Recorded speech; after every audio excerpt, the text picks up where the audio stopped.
Friends ఈరోజు నేను మీకు రియల్మీ వాళ్ళు ఈరోజు మన ఇండియాలో లాంచ్ చేయబోతున్న రియల్మీ P4 Pro 5G మొబైల్ని అన్బాక్స్ చేసి దీనికి సంబంధించిన నా రివ్యూని షేర్ చేస్తాను. అండ్ రిమెంబర్, ఈ ఫోను అప్కమింగ్ బిగ్ బిలియన్ డేస్లో మోస్ట్ సెల్లింగ్ స్మార్ట్ ఫోన్ అవుద్ది, రాసి పెట్టుకోండి. ఎందుకంటే దీని ప్రైజింగ్ వీళ్ళు అరౌండ్ 25,000 రూపాయలు పెడతారు. బట్ బిగ్ బిలియన్ డేస్లో ఇది 22,000కో 21,000కో తీసుకొస్తారు. అప్పుడు దీన్ని పిచ్చిగా కొనే అవకాశం ఉంటుంది. ఎందుకంటే ఇది చాలా సాలిడ్ ఫోన్, చాలా మంచి ఫోను. అండ్ రీసెంట్గా వీళ్ళు ఏదైతే లాంచ్ చేసిన ఇంకొక ఫోన్లో ఒక చిన్న 2 పాయింట్లు తగ్గించేసి దీన్ని కొంచెం తక్కువ బడ్జెట్లో లాంచ్ చేస్తున్నారు. అదే కాకుండా దీంట్లో కెమెరా పెర్ఫార్మెన్స్ మాత్రం చాలా బాగుంది. డిజైన్ కూడా ఎక్సలెంట్గా ఉంటుంది. అన్ని ఫీచర్స్ బాగున్నాయి. నాకు తెలిసి ఇది చాలా హాట్ కేక్ లాగా అమ్ముడుపోద్ది. బట్ నా సలహా ఏంటంటే ఇప్పుడు దీన్ని చూడకండి, బిగ్ బిలియన్ డేస్ కోసం ఆగండి. అప్పుడు మీకు లడ్డు లాగా దొరుకుతుంది. సో ఇప్పుడు మనం దీన్ని అన్బాక్స్ చేసి దీనికి సంబంధించిన డీటెయిల్స్ చూద్దాం. బాక్స్ పైన మీకు P4 Pro 5G అని రాస్తుంది.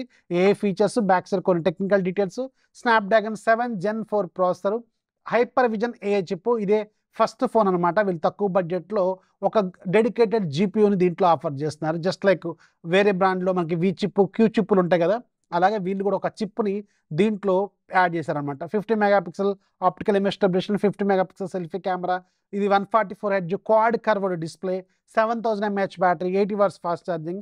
అండ్ మన దగ్గర ఉంది వుడ్ కలర్, బిర్చ్ వుడ్ అనే ఉంది. అండ్ ఇది 12GB ర్యామ్, 256GB వేరియంట్ అనమాట. అండ్ సార్ వాల్యూస్ కూడా ఉన్నాయి. సార్ వాల్యూ మీకు హెడ్కి ఏమో 1.1 ఉంది, బాడీకి ఏమో 0.46 ఉంది. సో ఇంటర్నేషనల్ స్టాండర్డ్స్ ప్రకారం ఇది ఇండివిజువల్గా 1.6 కంటే బిలో ఉండాలి. As per the standards maintain చేశారు. బాక్స్ ఓపెన్ చేస్తే బాక్స్ లోపల ఫోన్ ఉంటుంది, ఒక 80 వాట్స్ ఛార్జర్ ఉంటుంది, అలాగే Type-C కేబుల్ ఉంటుంది. అండ్ ఫస్ట్ డ్రాబ్యాక్ గుర్తుపెట్టుకోండి, దీంట్లో వీళ్ళు ఎలాంటి TPU కేస్ అయితే ఆఫర్ చేయట్లేదు. ఇది ఒక డ్రాబ్యాక్ లాగా ట్రీట్ చేయండి. Coming to the design and build quality. డిజైన్లో ఇది మీకు బ్యాక్ సైడ్ ఒక వుడ్ లాంటి, బ్యాంబూ వుడ్ లాంటి డిజైన్తో తీసుకొచ్చారు. అండ్ ఇది గ్లాస్ గుర్తుపెట్టుకోండి. అండ్ చుట్టూ ఉన్న ఫ్రేమ్ ప్లాస్టిక్ ఫ్రేమ్, అంటే పాలికార్బోనేటెడ్ ప్లాస్టిక్ ఫ్రేమ్ని యూజ్ చేశారు.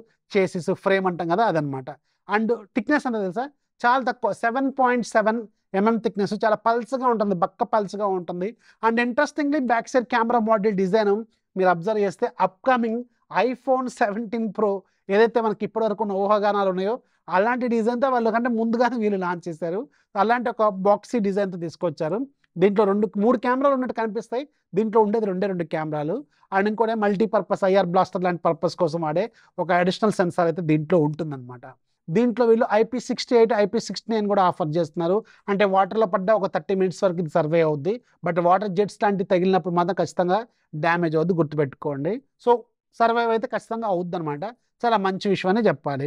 అండ్ ఇది మీకు పైన ఏమో second noise cancellation mic, second speaker, IR blaster లాంటివి ఉంటాయి. At the same time bottom side main microphone, Type-C port, అలాగే main speaker grill, sim tray అవన్నీ కూడా ఇక్కడ ఉంటాయి. రైట్ సైడ్ మీకు పవర్ బటన్, వాల్యూమ్ రాకర్స్ అయితే ఉంటాయి అనమాట. చేతిలో పట్టుకున్నప్పుడు మాత్రం ఫోను చాలా మంచిగా ఉంది. బిల్డ్ క్వాలిటీ కూడా చాలా సాలిడ్గా ఉన్నట్టు అనిపిస్తూ ఉంటుంది.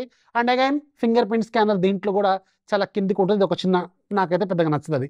సో ఈ పాయింట్ అయితే గుర్తుపెట్టుకోండి. ఓవరాల్గా డిజైన్ అండ్ బిల్డ్ క్వాలిటీ 25,000 రూపాయల బడ్జెట్లో లాంచ్ చేస్తే మాత్రం చాలా సూపర్ సాలిడ్ డిజైన్ అని ఖచ్చితంగా చెప్పొచ్చు అనమాట. Coming to the display department, ఈ ఫోన్లో ఉన్న అత్యంత ప్లస్ పాయింట్ ఏంటంటే దీని డిస్ప్లే 144Hz రిఫ్రెష్ రేట్తో ఉండే ఒక OLED డిస్ప్లే దీంట్లో యూజ్ చేస్తారు. క్వాడ్ కర్వ్, 4 వైపులు కూడా కర్వ్డ్ ఉంటుంది కాబట్టి ఇన్ హ్యాండ్ ఎక్స్పీరియన్స్ కూడా ఎక్సలెంట్గా ఉంటుంది అనమాట. డిస్ప్లే క్వాలిటీ కూడా సూపర్గా ఉంటుంది. HDR10+ ఉంది. HBM మీకు 1800 నిట్స్ ఉంటుంది. అలాగే పిక్ బ్రైట్నెస్ ఏమో 6500 నిట్స్ ఉంటుంది. నాకు తెలిసి ఇంత తక్కువ బడ్జెట్లో ఎక్కువ బ్రైట్నెస్ను ఆఫర్ చేస్తున్న బెస్ట్ డిస్ప్లే అనమాట ఇది. డిస్ప్లే క్వాలిటీ మాత్రం ది బెస్ట్, గుర్తుపెట్టుకోండి. చాలా బాగుంటుంది. అండ్ వీడియోలు చూస్తున్నప్పుడు కావచ్చు, కలర్ రీప్రొడక్షన్ కావచ్చు, కలర్స్ కావచ్చు, ఎవ్రీథింగ్ సూపర్గా ఉంది. డిస్ప్లేలో ఎలాంటి ప్రాబ్లమ్స్ అయితే లేవు. ది బెస్ట్ డిస్ప్లే, గుర్తుపెట్టుకోండి. Simple answer, the best display. ఇది మీకు Qualcomm Snapdragon 7 Gen 4 ప్రాసెసర్తో వస్తుంది. 4nm TSMC make. అలాగే Antutu బెంచ్ మార్క్ స్కోర్స్ ఇక్కడ చాలా ఇంట్రెస్టింగ్గా ఉంది. వీళ్ళు క్లైమ్ చేస్తుంది 1.1 మిలియన్. అండ్ ఇంట్రెస్టింగ్లీ నేను టెస్ట్ చేసినప్పుడు వచ్చింది 1.09 మిలియన్. అంటే జస్ట్ ఒక 10,000 మాత్రమే గ్యాప్ ఉంది, విచ్ ఈస్ వెరీ గుడ్ అనమాట. ఎందుకంటే జనరల్గా ఎక్కడో 2 మిలియన్ క్లెయిమ్ చేస్తే 1.2, 1.3 ఇలా వస్తూ ఉంటుంది జనరల్గా. బట్ వీళ్ళు మాత్రం తక్కువ క్లెయిమ్ చేశారు. And almost near by values ఇది వస్తుందన్నమాట. అండ్ ఇంట్రెస్టింగ్లీ ఇది మీకు LPDDR 4x RAM technology, UFS 3.1 storage టెక్నాలజీని ఆఫర్ చేస్తున్నారు. సో సూపర్ అనమాట. ఈ పట్ల బడ్జెట్లో హార్డ్వేర్ పరంగా అలాగే రీడ్ అండ్ రైట్స్ పరంగా మాత్రం ఎక్సలెంట్గా వీళ్ళు ఆఫర్ చేస్తున్నారు. ఇక్కడ ఇంకొక ట్విస్ట్ ఉంది. ఇందులో మీకు BGMI 144 FPS రన్ అవుతుంది. రన్ అవుతుంది. మీరు ఇనీషియల్గా ఫోన్ కొనంగానే మీకు చెక్ చేశారనుకోండి, అది రాదు. ఒక సాఫ్ట్వేర్ అప్డేట్ వస్తుంది. సాఫ్ట్వేర్ అప్డేట్ చేసుకున్న తర్వాత మీకు 144 FPS వస్తుంది. బట్ ఇక్కడ అందరికి వచ్చే కామన్ డౌట్ ఏంటంటే, మనకి Qualcomm Snapdragon 7 Gen 4 అనేది టెక్నికల్గా అఫీషియల్గా 90 FPS వరకు మాత్రమే రన్ చేయగలదు. అండ్ ఒకవేళ వెళ్ళిన 120 FPS వరకు వెళ్తుంది. బట్ ఇందులో BGMI 144 FPS ఎలా వస్తుంది, ఎలా చూపిస్తుందంటే, దీంట్లో వీళ్ళు స్నాప్డ్రాగన్ 7 Gen 4 ప్రాసెసర్తో పాటు ఒక డెడికేటెడ్ GPUని యూజ్ చేస్తున్నారు. దాని పేరు హైపర్ విజన్ AI చిప్ అని చెప్తున్నారు వీళ్ళు. సో ఇది ఏం చేస్తుందంటే, జనరల్గా ఫ్రేమ్ FPS ని బూస్ట్ చేస్తుంది అనమాట. మీరు ఒకసారి BGMI ఓపెన్ చేసిన తర్వాత వీళ్ళకి ఒక గేమ్ ప్యానల్ ఉంటుంది కదా, దాంట్లోకి వెళ్తే పెర్ఫార్మెన్స్ బూస్ట్ అని ఒక ఆప్షన్ కనిపిస్తూ ఉంటుంది. దాని మీద క్లిక్ చేస్తే మీకు దాంట్లో కొన్ని 144 FPS బూస్ట్ చేసే ఒక ఆప్షన్ ఉంటుంది. At the same time always on HDR on చేసుకునే ఫీచర్ కూడా ఉంటుంది. ఇవి రెండు ఆన్ చేసుకున్న తర్వాత మీరు ఒకసారి చెక్ చేయండి, మీకు అక్కడ క్లియర్గా కనిపిస్తూ ఉంటుంది 144 FPS వస్తుందని చెప్పి. అండ్ ఈవెన్ ఇది ఒకవేళ ఫ్రేమ్ రేట్స్ని బూస్ట్ చేసినప్పుడు కూడా పెర్ఫార్మెన్స్లో ఎలాంటి డౌన్ గ్రేడ్ చేయట్లా. ఇది చాలా నచ్చింది నాకు. జనరల్గా ఇలాంటప్పుడు ఏమవుతుందంటే పెర్ఫార్మెన్స్ అని తగ్గే అవకాశం ఉంటుంది. బట్ స్టిల్ ఇది పెర్ఫార్మెన్స్ మాత్రం అదే లెవెల్లో మెయింటైన్ చేస్తుంది. ఫ్రేమ్ రేట్స్ కూడా సూపర్గా చూపిస్తుంది అండ్ స్మూత్గానే హ్యాండిల్ చేస్తుంది. అండ్ ఇంకొక గుర్తుపెట్టుకోండి, స్నాప్డ్రాగన్ 7 Gen 4 BGMIలో చాలా బెటర్గా స్మూత్గా హ్యాండిల్ చేసే one of the best processors అనమాట. సో ఇది కూడా చాలా బాగుంది, ఇక్కడ వరకు బాగుంది. బట్ 10 నిమిషాలు మీరు 144 Hz రీఫ్రెష్ రేట్తో అంటే ఫ్రేమ్ రేట్తో గేమ్ దీంట్లో ఆడితే మీరు వెంటనే మీ చొక్కాలు ఇలా చేసుకోవడమే. 43 డిగ్రీలకి వెళ్తుంది. గుర్తుపెట్టుకోండి, ఇక్కడ మీకు చూపిస్తున్నాను. మేబీ ఇది ఒక సాఫ్ట్వేర్ ప్రాబ్లమా, లేకపోతే ఫ్యూచర్లో అప్డేట్ ఏమైనా ఇచ్చి ఫిక్స్ చేస్తారో తెలియదు, కానీ ప్రజెంట్గా అయితే టెంపరీగా హీట్ అయితే చాలా బాగా వస్తుంది. అది కాకుండా బ్యాక్ సైడ్ గ్లాస్, పైన మీకు గ్లాస్, మొత్తం కూడా గ్లాస్ ఉంది. సో దానివల్ల హీట్ అనేది ఈజీగా మనకి చేతులకు కూడా తగిలేలాగా ఉంది. అండ్ నా టెంపరేచర్ గన్తో టెస్ట్ చేసినప్పుడు 43 డిగ్రీస్కి ఈజీగా వెళ్తుంది. 10 నిమిషాలు గేమింగ్, 15 నిమిషాలు గేమింగ్కే అవుతుంది. ఇది మాత్రం ఖచ్చితంగా మీరు నోటీస్లో పెట్టుకోవాల్సిన పాయింట్. బట్ అలాగని పెర్ఫార్మెన్స్ ఏమి డౌన్ గ్రేడ్ అవ్వట్ల, అది చాలా బాగుంది. సో ఇది మాత్రం పెర్ఫార్మెన్స్ డిపార్ట్మెంట్ గుర్తుపెట్టుకోండి. అండ్ రెగ్యులర్ టాస్క్లు అలా ఒకగా హ్యాండిల్ చేస్తే మంచి ప్రాసెసర్ ఇది యాక్చువల్గా. అండ్ రియల్మీ యూఐలో కూడా చాలా మంచి ఫీచర్స్ అయితే ఉంటాయి. అఫ్కోర్స్ ఇది కలర్ వాయిస్ కాబట్టి కలర్ వాయిస్ స్మూత్నెస్ అయితే దీంట్లో కూడా అలాగే ఉంది. ఇది ఒక మిడ్ రేంజ్ మొబైల్ కాబట్టి కొన్ని బ్లోట్వేర్ అప్లికేషన్స్ ఉన్నాయి, అవి కూడా మనం తీసేసుకోవచ్చు. అలాగే రియల్మీకి సంబంధించిన అఫీషియల్ డైలర్ అప్లికేషన్ కూడా దీంట్లో ఉంది. అండ్ 3 సంవత్సరాల పాటు సాఫ్ట్వేర్ అప్గ్రేడ్స్, 4 సంవత్సరాల పాటు సాఫ్ట్వేర్ అప్డేట్స్ ఏదో ప్లాన్ 3+4 4+6 ఆఫర్ చేస్తున్నారు, which is very very good అనమాట. సో అందుకని పెర్ఫార్మెన్స్, ఓఎస్ అన్నీ కూడా చాలా బాగున్నాయి. అది కాకుండా దీంట్లో AI ఫీచర్స్ కూడా ఎక్సలెంట్గా ఉంటాయి. మీకు సర్కిల్ టు సెర్చ్ కావచ్చు, ఆబ్జెక్ట్ రిమూవర్ కావచ్చు, ఇంకా రకరకాల గూగుల్ AI ఫీచర్స్ ఏవైతే ఉన్నాయో అవన్నీ దీంట్లో కూడా మనకి పర్ఫెక్ట్గా వర్క్ చేస్తున్నాయి. ఇది కూడా చాలా బాగుంది. And coming to the camera department, so వీళ్ళ పెద్దన్న కంటే వీళ్ళు చేసింది ఏంటంటే ఒక టెలిఫోటో లెన్స్ దీంట్లో తీసేశారు. మెయిన్ కెమెరా సేమ్ ఉంచారు.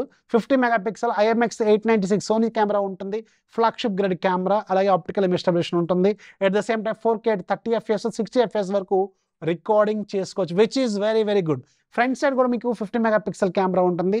ఇది ఓమ్ని విజన్ సెన్సార్. అండ్ దీంట్లో కూడా మీకు 4K 3060 అయితే రికార్డింగ్ చేసుకోవచ్చు. అండ్ ఇంట్రెస్టింగ్లీ దీంట్లో కెమెరాలు కూడా చాలా బాగానే పెర్ఫామ్ చేస్తున్నాయి. ఇక్కడ మీరు ఫొటోస్ అన్ని కూడా చెక్ చేసుకోవచ్చు. అండ్ రకరకాల ఫొటోస్ మీకు 1x 2x, సో దీనికి షార్ట్స్ అన్ని కూడా ప్లే చేస్తాను చూసుకోండి. కలర్స్, లో లైట్ కండిషన్ ఫొటోస్ ఇవన్నీ కూడా ఎలా ఉన్నాయో కింద కామెంట్లో ఖచ్చితంగా రాయండి. అండ్ వీడియో రికార్డింగ్ కూడా ఆబ్వియస్గా చాలా బెటర్గానే వీళ్ళు ఇస్తున్నారు, చాలా బాగుంది, ఇది కూడా బాగుంది. అండ్ దీంట్లో మీకు ఇంకొక పెద్ద ప్లస్ పాయింట్ ఏంటంటే 7000 mAh బ్యాటరీ ఆఫర్ చేస్తున్నారు. At the same time 80 watts fast charging వీళ్ళు ఆఫర్ చేస్తున్నారు. బాక్స్లో ఛార్జర్ ఇస్తున్నారు. అండ్ ఇది మీకు 25 minutesలో 50% ఛార్జ్ అవుతుందని చెప్తున్నారు. అంటే ఓవరాల్గా 1 hour అయితే ఈజీగా పడుతుంది. ఒకవేళ మీరు గేమ్ ఆడినా కానీ ఈజీగా 1 day బ్యాటరీ లైఫ్ వస్తుంది. ఒకవేళ మోడరేట్ యూజర్ అనుకోండి, మీకు ఖచ్చితంగా 2 రోజుల పాటు బ్యాటరీ లైఫ్ అయితే ఆబ్వియస్గా వస్తుంది. అండ్ డ్యూయల్ స్టీరియో స్పీకర్స్ అని మీకు కావాల్సిన ఆల్మోస్ట్ అన్ని ఫీచర్స్ దీంట్లో వీళ్ళు ఆఫర్ చేస్తారు. సో దీంట్లో ఉన్న మెయిన్ ప్లస్ పాయింట్ ఏంటంటే మంచి డిస్ప్లే, పెద్ద బ్యాటరీ, పెద్ద fast charging, regular gaming performance కూడా చాలా బాగుంది. ఓన్లీ ఒక డ్రాబ్యాక్ నేను నోటీస్ చేసిన ఎంటైర్ ఫోన్లో, ఒకవేళ ఇది 25,000 రూపాయల బడ్జెట్లో పెడితే ఒక డ్రాబ్యాక్ నేను నోటీస్ చేసింది ఏంటంటే దీంట్లో కొంచెం హీట్ అయితే అవుతుంది. సో ఇది మరి మేబీ వీళ్ళు ఫ్యూచర్లో ఫిక్స్ చేస్తారు లేదనేది చూడాల్సిన అవసరం అయితే ఉంటుంది. బట్ రిమెంబర్, రియల్మీ వాళ్ళ ఫోన్స్ ఎలా ఉంటాయి మీకు తెలుసు. రియల్మీ ఒకసారి 25,000కి లాంచ్ చేసిందంటే వితిన్ 1 monthలో ఆఫర్ సేల్స్లో మీకు ఇది బాగా మంచి డిస్కౌంట్లో వస్తుంది. అందుకే మీకు స్టార్టింగ్లో ఒక పాయింట్ చెప్పాను, బిగ్ బిలియన్ డేస్లో మాత్రం దీని మీద ఒక కన్ను అయితే వేయండి.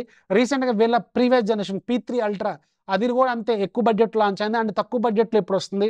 చాలామంది అది హాట్ కేక్ లాగా ఉంటున్నారు. సో ఇది కూడా అదే స్ట్రాటజీలోకి వెళ్ళిపోయే అవకాశం అయితే ఉంటుందన్నమాట. బట్ ఓవరాల్గా ఫోన్ డిజైన్ మాత్రం సూపర్గా ఉంది. గ్లాస్ డిజైన్తో ఇచ్చారు. ఇన్ హ్యాండ్ ఎక్స్పీరియన్స్ బాగుంది, కెమెరాలు బాగున్నాయి, పెర్ఫార్మెన్స్ బాగుంది, యూఐ బాగానే ఉంది, బ్యాటరీ ఫాస్ట్ అన్నీ బాగానే ఉన్నాయి. సో ఇది మాత్రం నోటీస్లో పెట్టుకోండి. ఇది రియల్మీ P4 ప్రోకి సంబంధించిన నా ఇనిషియల్ అండ్ నా హానెస్ట్ ఒపీనియన్. ఎలా అనిపించిందో కింద కామెంట్లో రాయడం మాత్రం మర్చిపోద్దు. వీడియోస్ లైక్ చేయండి, మీ ఫ్రెండ్స్కి షేర్ చేయండి, ఛానల్ ఎప్పుడు సపోర్ట్ చేస్తున్నాను. This is Rafi signing off. జై హింద్.